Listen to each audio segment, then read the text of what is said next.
Baik, Assalamualaikum warahmatullahi wabarakatuh. Kali ini kita akan membahas tentang persiapan PAT ya, penilaian akhir tahun 2020, yaitu mapel fisika bagi anak-anakku kelas 10 farmasi SMK Muhammadiyah 3 Purbalingga. Oke, dimana ini berisi soal-soal yang menurut saya perlu pendalaman seperti itu ya, agar kalian bisa maksimal untuk pembelajaran online yang sudah-sudah. Karena kita belum sempat membahas untuk latihan soal. Baik, untuk cakupan materi PAT fisika, itu yang pertama kalian pelajari materi-materi ataupun soal-soal dari PTS genap ya. Ini akan sangat membantu kalian. Link yang dulu sudah ada, silakan untuk dipelajari kembali. Kemudian yang kedua terkait dengan materi fluida, kemudian yang ketiga materi suhu dan kalor. Oke. Pada materi fluida statis ini saya akan ambil sebuah contoh ya. Untuk materinya nanti kalian bisa belajar sendiri. Untuk materi sudah saya share di Google Classroom ya, kalian belajar ya. Ini kita khusus membahas soal ya dengan tipe menghitung. Itu yang pertama, sebuah kolam yang dalamnya 5 meter terisi penuh air yang massa jenisnya 1000 kg per meter kubik. Bila G sama dengan 10 meter per sekon kuadrat, besar tekanan hidrostatis pada suatu titik yang berada 1 meter di atas dasar kolam adalah titik-titik. Oke, ini kalau kita berbicara kolam, kemudian kedalaman, seperti itu ya. Ini berarti kaitannya dengan tekanan hidrostatis, ya itu tekanan hidrostatis.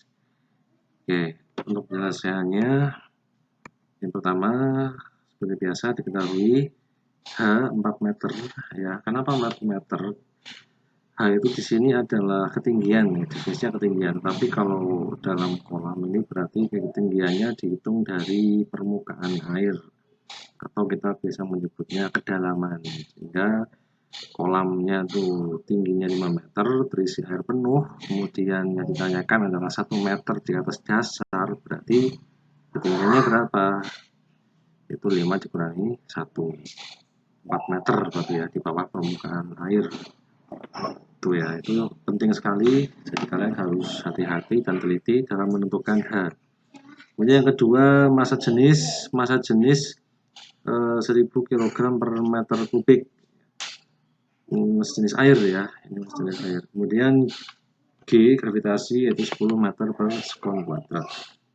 Kemudian ditanya tekanan yang dialami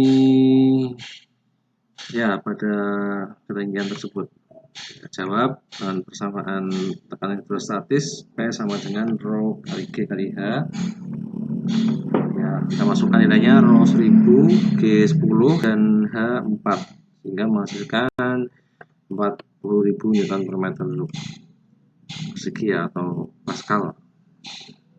Oke, ini untuk fluida statis ya, nanti kalian bisa mendalami materinya di materi PDF yang sudah saya share.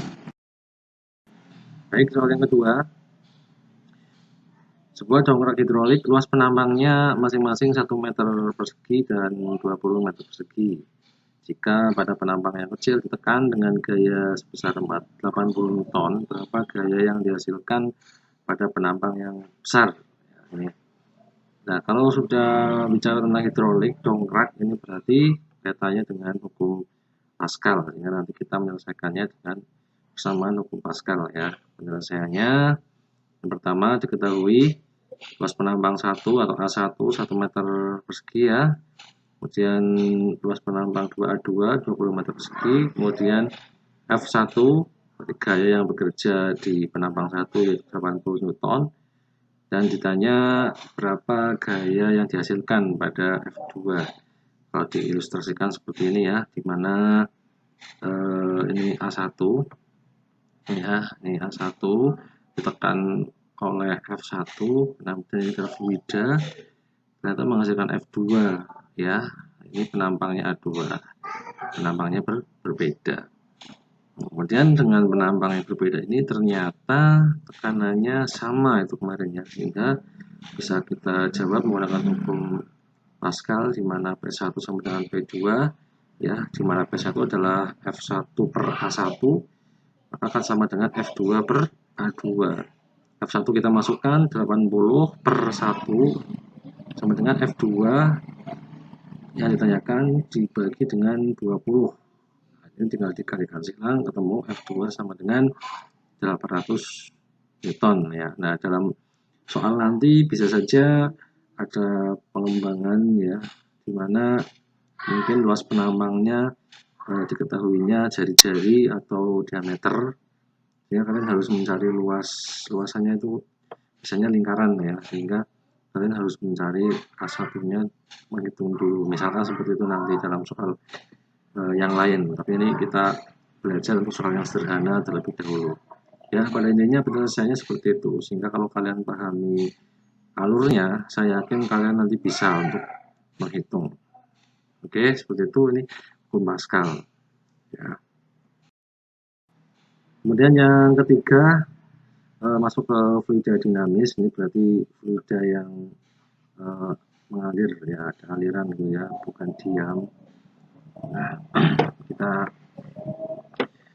ada soal seperti ini, terdapat dua pipa dengan luas penampang berbeda ya. Jadi sambil dibayangkan ada dua pipa, luas penampangnya berbeda, dialiri air. Ujung pertama memiliki luas 1 meter persegi dan yang kedua luas penampangnya 0,5 meter persegi. Pada penampang pertama, air mengalir dengan kecepatan 2 meter per sekon. Tentukan kecepatan air pada penampang kecil. Ini soalnya biasa kita tulis diketahuinya dulu agar bisa diidentifikasi besarannya. Dimana A1 luas penampang 1 sama dengan 1 meter persegi, luas penampang 2,5 meter persegi, kemudian kecepatan pada penampang 1 2 meter per sekon. Ditanya kecepatan pada penampang 2. Nah, bisa perlu kita gambarkan ya. Nah, ini gambarnya seperti ini. Jadi ada dua buah pipa yang luas penampangnya berbeda ya, tentunya satu besar dan satu kecil seperti itu, dengan ukuran luas penampangnya berbeda. Nah, sehingga kemarin persamaan debit ya, ini berarti menggunakan persamaan debit air, dimana A1 kali V1 itu akan sama dengan A2 kali V2. Kita masukkan A1 adalah 1, V1 nya adalah 2 ya, kemudian sama dengan A2 nya setengah dikalikan V2 yang kita cari ya. Kemudian 1 kali 2 itu 2 sama dengan setengah kali V2, sehingga V2 bernilai 2 dibagi setengah sama dengan 4 meter per sekon ya. Jadi kecepatan di pipa kedua adalah 4 meter per sekon, sementara di pipa 1 tadi 2 meter per sekon. Nah, jangan lupa di pembagian ini biasanya kalian ya 2 dibagi setengah itu biasanya hasilnya 1 nih. Nah, ya lebih detail lagi, kalau 2 dibagi 2 itu 1, tapi kalau 2 dibagi setengah sama dengan 4 ya. Terus silahkan kalian pelajari sendiri. Oke, untuk selanjutnya kita belajar tentang suhu dan kalor ya.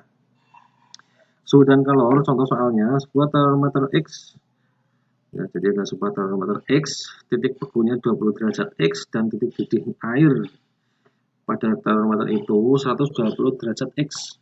Nah, bila sebuah benda diukur dengan termometer tersebut suhunya adalah 40 derajat X, maka diukur dengan termometer Celcius suhunya adalah berapa?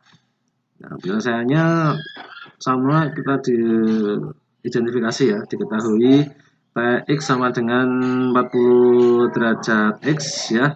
Kemudian ditanya adalah Tc, suhu pada termometer Celcius. Nah, kita harus pahami, kita akan membuat ini ya, termometernya, di mana termometer X memiliki titik beku di bawah itu 20, kemudian titik didihnya adalah 120. Kita bandingkan dengan Celcius yang mempunyai titik beku 0 dan juga titik didih 100 ya.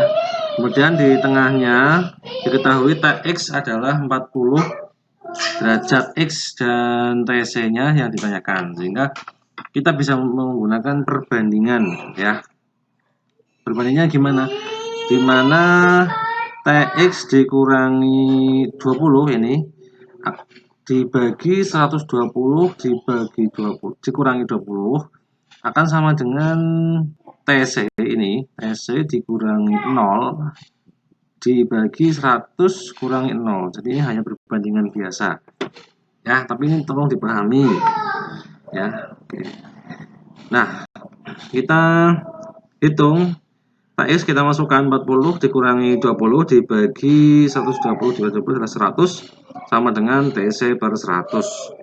20 per 100 sama dengan TC per 100, sehingga TC adalah 20 derajat Celcius atau suhu benda ketika diukur menggunakan termometer Celcius menghasilkan 20 derajat Celcius ya. Oke. Kemudian soal yang kedua, sebuah ruangan memiliki suhu 64 derajat reaumur. Jika suhu ruangan diukur menggunakan termometer Celcius, maka suhunya adalah. Oke, penyelesaiannya seperti biasa diketahui T derajat reaumur adalah 64 derajat reaumur ya. Itu kemudian ditanya berapa Celcius. Nah, jawab. Sebelum kita menggunakan rumus perbandingan, biasanya kalian menggunakan rumus perbandingan ya, dan dasarnya adalah skala ini ya. Kalian harus pahami skala Celcius, reaumur, Fahrenheit, Kelvin ya, itu kemudian buat perbandingan sendiri. Kalau menurut saya lebih enak menggunakan ini sebenarnya konsepnya sama dengan nomor sebelumnya tadi, bahwa ini perbandingan ya, dimana di sini TC, misalkan TC di sini TC dikurangi 0 gitu ya, dibagi dengan 100 dikurangi 0 maka menghasilkan TC per 100 kan, seperti itu. Kemudian di sini T reaumur dikurangi 0 dibagi dengan 80 dikurangi 0 akan menghasilkan TR per 80 ya. Kemudian sama dengan di sini Fahrenheit berarti TF min 32 dibagi 212 dikurangi 32 180, itu kan sama dengan T Kelvin dikurangi 273 dibagi 100. Nah, ini sudah berbentuk perbandingan ya. Jadi hafalkan ini saja, pahami, kemudian gunakan dalam soal. Seandainya kalian menggunakan perbandingan 359 itu pun dasarnya dari sini, tapi biasanya kalian terbolak-balik di Fahrenheit, biasanya seperti itu ya, sehingga lebih aman pakai yang perbandingan ini saja. Oke, kita akan jawab. Karena ini Celcius dengan reaumur, maka kita ambil perbandingan antara Celcius dan reaumur. Ini TC per 100 sama dengan TR dibagi 80. Kalau misalkan ditanyakan Fahrenheit, berarti TC per 100 sama dengan TF min 32. Tinggal dipakai yang mana yang ditanyakan. Nah, kita masukkan TC, kita dicari dibagi 100 sama dengan TR-nya adalah 64, reaumur 64 dibagi 80 menghasilkan TC sama dengan dikali silang ya, perkalian silang 6400 dibagi 80 sehingga DC 80 derajat Celcius, maaf ini salahnya. Jadi derajat Celcius, 80 derajat Celcius ya. Seperti itu ya. Nah, kalian bisa berlatih nanti soal-soal yang sudah saya share di PDF ya, nanti silakan untuk dikerjakan. Dan yang soal selanjutnya, berapakah kalori yang diperlukan untuk memanaskan 4 kg besi dari suhu 20 derajat Celcius menjadi 70 derajat Celcius jika kalori jenis besi 460 Joule per kilogram derajat Celcius. Nah, ini sudah masuk ke konsep kalor. Nah, dimana ini ada besi dipanaskan ya, sehingga suhunya naik dari 20 ke 70. Kita identifikasi, diketahui massa 4 kg, kemudian T1 20 derajat Celcius, T2 70 derajat. Dari sini delta T atau selisihnya ketemu ya, 50. Kemudian kalor jenis sama dengan 460 Joule per kilogram derajat Celcius. Ditanya kalor Q, nah kita jawab rumusnya adalah Q sama dengan MC delta T, atau biasanya kalian kenal dengan Q macet begitu ya, Q MC delta T. Nah ini berlaku untuk pemanasan ya, jadi kalor yang digunakan untuk menaikkan suhu. Kalau ada lagi nanti konsep kalor laten, nah ini kalian pelajari juga kalor laten ya, kalor yang digunakan untuk mengubah wujud tetapi tidak digunakan untuk menaikkan suhu. Nah itu kalian pelajari itu nanti di teori keluar ya. Oke, kita masukkan massa terambat, ini sudah setara semua satuannya. C460 delta T-nya 70 dikurangi 20 ketemu 92.000 Joule. Oke ya, seperti itu. Nah, ini contoh-contoh yang sederhana tapi akan sangat berguna untuk kalian ya, karena di masa pandemi ini tatap muka tidak dilakukan sama sekali di semester 2. Ya, silahkan kalian belajar dengan maksimal. Ya, sudah saya berikan video untuk pengerjaan soal menghitung ya, berarti tinggal kalian belajar untuk materi dan teorinya, karena nanti dalam PAT ada juga teori-teori dan analisis ya, seperti itu, hubungan-hubungan antar besaran dan sebagainya. Seperti tadi ada kalor laten, kemudian ada lagi perpindahan kalor itu ya, dan kalor juga dipelajari, ada konduksi, konveksi, radiasi. Nah, nanti lengkapnya ada di kisi-kisi ya, dan saya share kisi-kisi beserta dengan PDF materi di Google Classroom ya, seperti itu. Oke.